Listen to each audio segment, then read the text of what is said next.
Bonjour à tous. J'espère que vous allez tous bien, que le week-end se passera bien. Vous avez eu beaucoup de soleil pour le moment et c'est vraiment très chouette. Alors ensemble, nous allons parler de Jésus. Ce que nous allons voir aujourd'hui, on le trouve dans plusieurs évangiles, mais on a surtout le passage aujourd'hui qu'on va voir dans Jean au chapitre 1. Donc c'est le 4e évangile dans le Nouveau Testament, dans Jean au chapitre 1.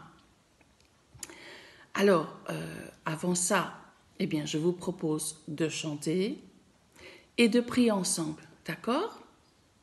Je vous invite à fermer les yeux et à prier. Seigneur, merci pour ces moments qu'on peut passer devant toi. Je te demande vraiment de nous bénir chacun, Seigneur, que tu puisses parler à nos cœurs, Seigneur, et vraiment merci parce que tu prends soin de chacun de nous.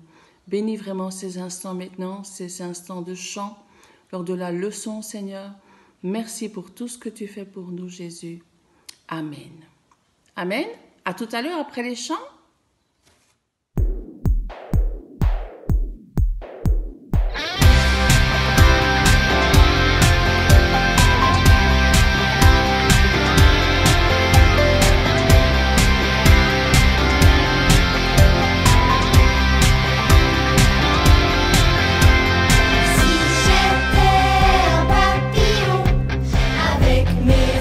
Je louerai ton nom.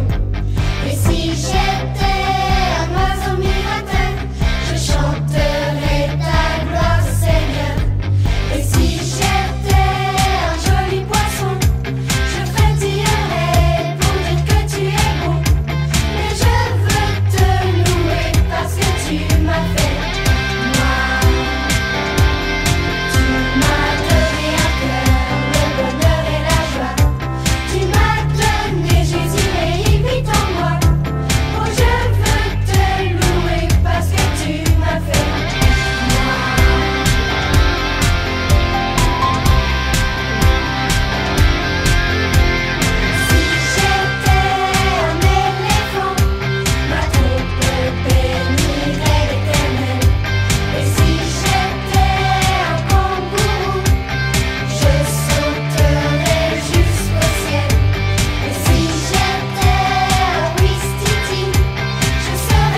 pleuré, souffert. Parce qu'aujourd'hui tu es mon frère. J'ai confiance en toi. J'ai confiance en toi. Parce que tu comprends bien mes peurs. Parce que tu connais bien mon cœur. Alors simplement je dis Seigneur, j'ai confiance en toi. J'ai confiance en toi. Parce que tu as donné ta vie pour qu'un jour je voie Dieu moi aussi.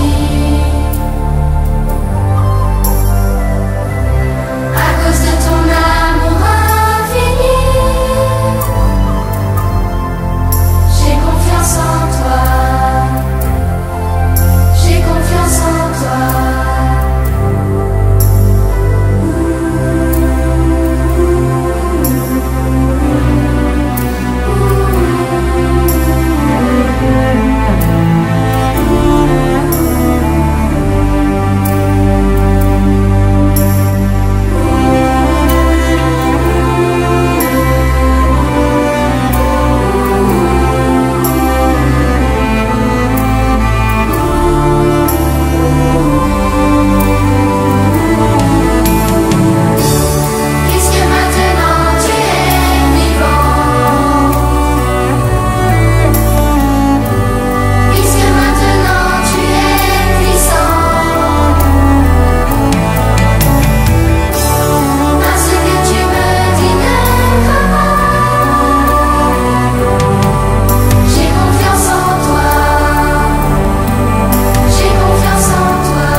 Le savon lave mon visage, mes deux petits pieds, mes mains au quel bonheur. Mais Jésus, pour me rendre plus sage, lui seul peut laver mon cœur.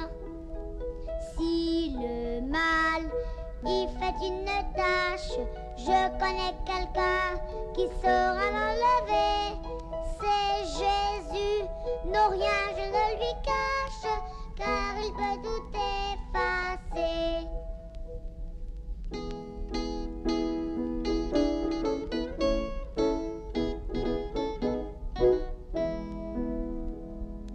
Le savon lave mon visage, mes deux petits pieds, mes mains, oh quel bonheur. Mais Jésus, pour me rendre plus sage, lui seul peut laver mon cœur.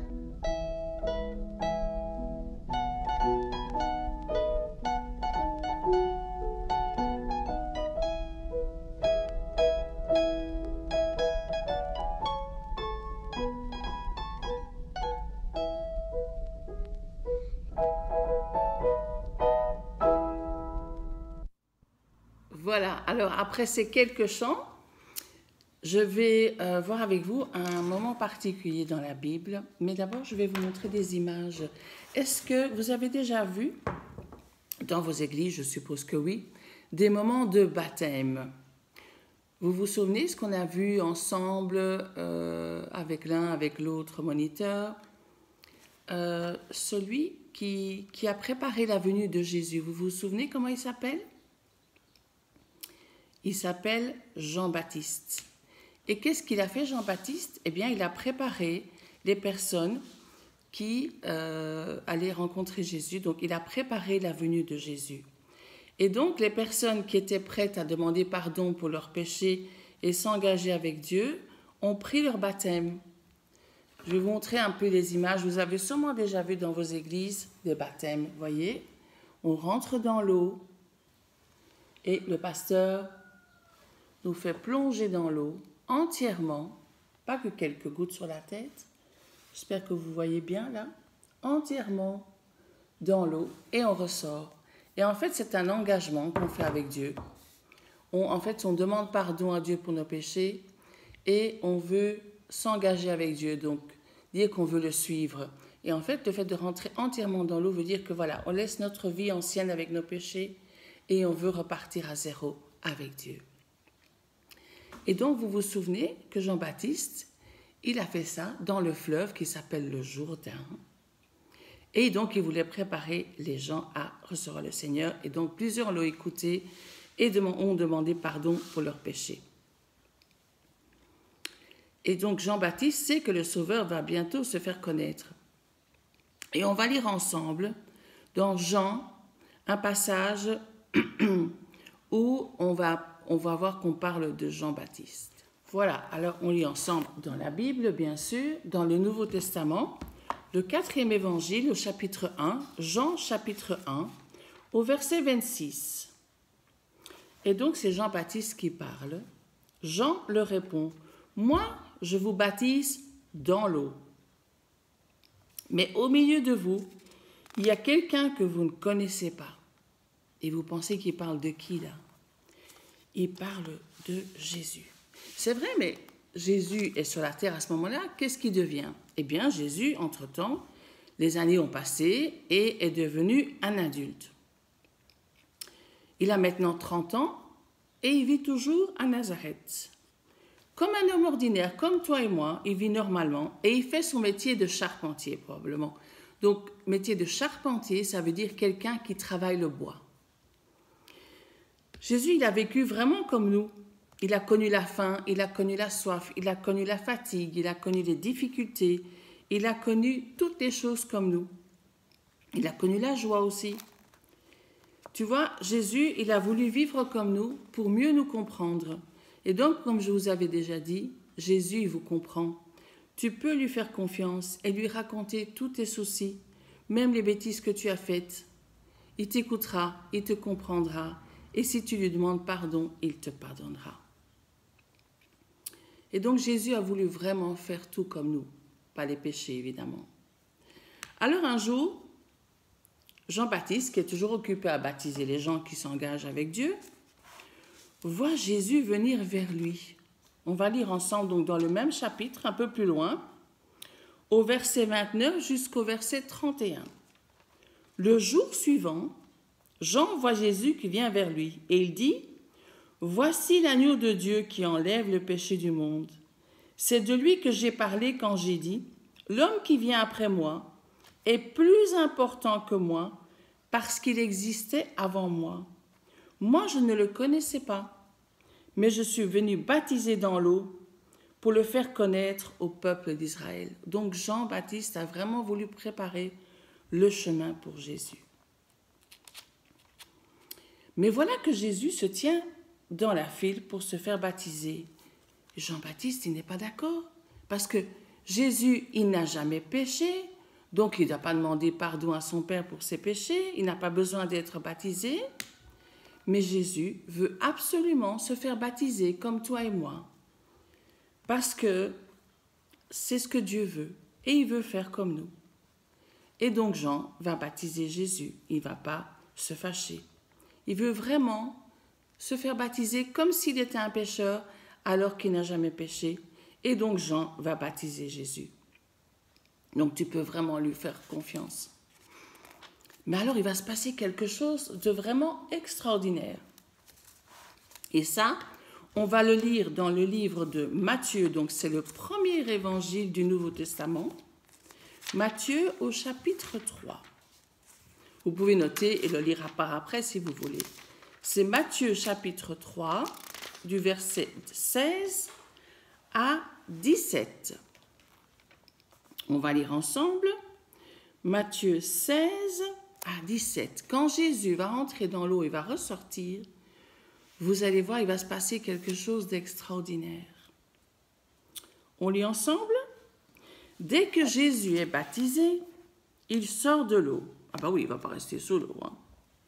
Au même moment, écoutez bien, le ciel s'ouvre.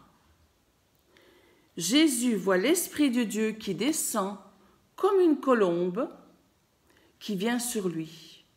Une voix vient du ciel et dit « Celui-ci est mon Fils très aimé. C'est lui que j'ai choisi avec joie. » Vous vous rendez compte qu'est-ce qui se passe? Dieu était d'accord. Là, on voit vraiment que c'est ce que Dieu voulait, que Jésus se fasse baptiser. On relit ensemble parce que c'est un passage très important. Dès que Jésus est baptisé, il sort de l'eau. Au même moment, instantanément, le ciel s'ouvre. Donc, s'il y avait des nuages, par exemple, il n'y en avait plus, et le ciel s'ouvre, il se passe quelque chose de spécial. Jésus voit l'Esprit de Dieu qui descend comme une colombe. Donc, vous voyez ce que c'est une colombe, hein? C'est comme un pigeon, et il vient au-dessus de lui. Et la colombe, vous savez ce que ça représente? Ça représente le Saint-Esprit. Une voix qui vient du ciel. Donc, on entend une voix qui vient du ciel. Ça n'arrive pas tous les jours. Mais ce n'est pas non plus tous les jours que Jésus se fait baptiser. Et la voix du ciel qui dit, c'est la voix de Dieu. C'est extraordinaire. Celui-ci, donc Jésus, est mon Fils très aimé. Donc, pas un petit peu aimé, très aimé. C'est lui que j'ai choisi avec joie. C'est pas magnifique, ça? C'est Jésus qui est choisi comme sauveur. Vous imaginez que Dieu, qui aime tellement son Fils, l'a quand même envoyé dans le monde pour qu'il donne sa vie pour nous. Vous imaginez à quel point Dieu nous aime? Alors Jésus n'est pas venu comme quelqu'un d'imposant ou de dire « moi je suis le Fils de Dieu », non. Il est venu comme un homme tout simple, très discret. Et il s'est fait passer pour ce qu'il était, mais même quand on a voulu lui donner l'importance, il ne voulait pas. Il allait vers les gens qu'on rejetait. C'est vraiment Dieu qui l'a choisi pour sauver le monde. Et maintenant que Jésus a pris son baptême comme tout le monde, il est prêt à commencer sa mission, parce que Jésus est venu pour quelque chose de particulier sur terre, pas seulement pour vivre comme toi et moi. Maintenant, il est prêt à annoncer le royaume de Dieu aux hommes, de parler de Dieu, de les sauver de leurs péchés. Donc maintenant, il ne va plus être charpentier, il ne va plus travailler le bois, mais il va quitter sa maison, il va quitter sa famille et il va aller partout où Dieu va lui dire d'aller. Il est prêt à aller là où Dieu lui demande d'aller.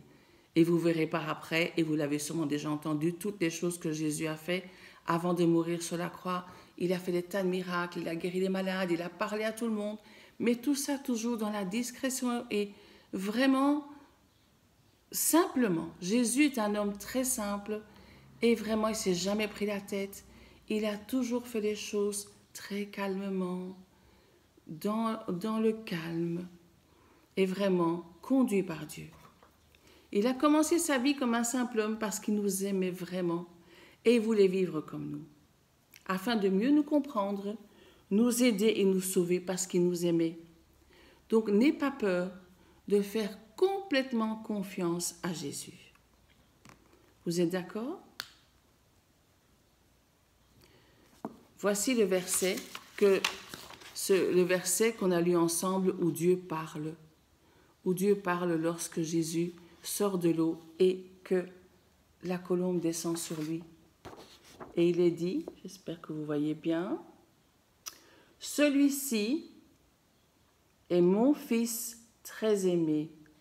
C'est lui que j'ai choisi avec joie. » Matthieu 3, 17. « Celui-ci est mon Fils très aimé. C'est lui que j'ai choisi avec joie. » Vous allez retenir ça.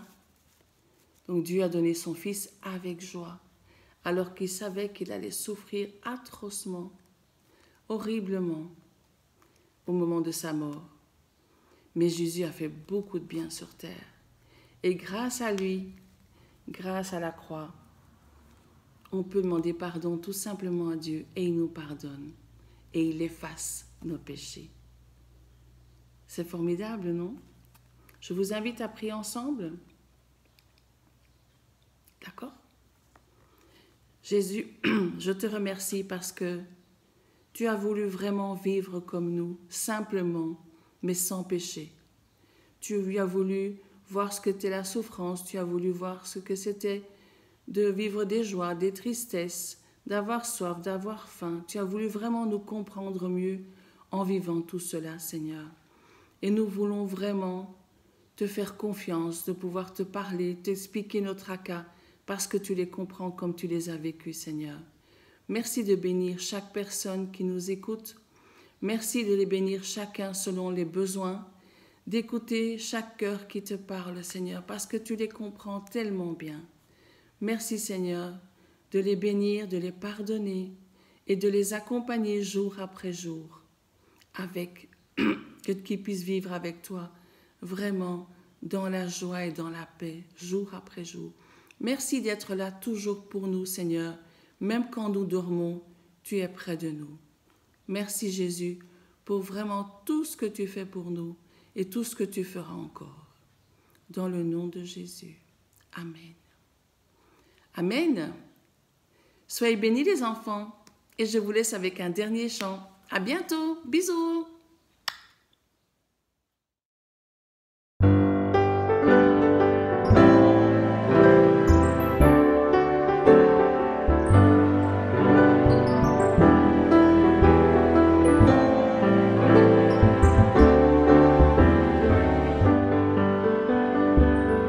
As-tu jamais parlé à ton Dieu, lui demandant d'être ton ami?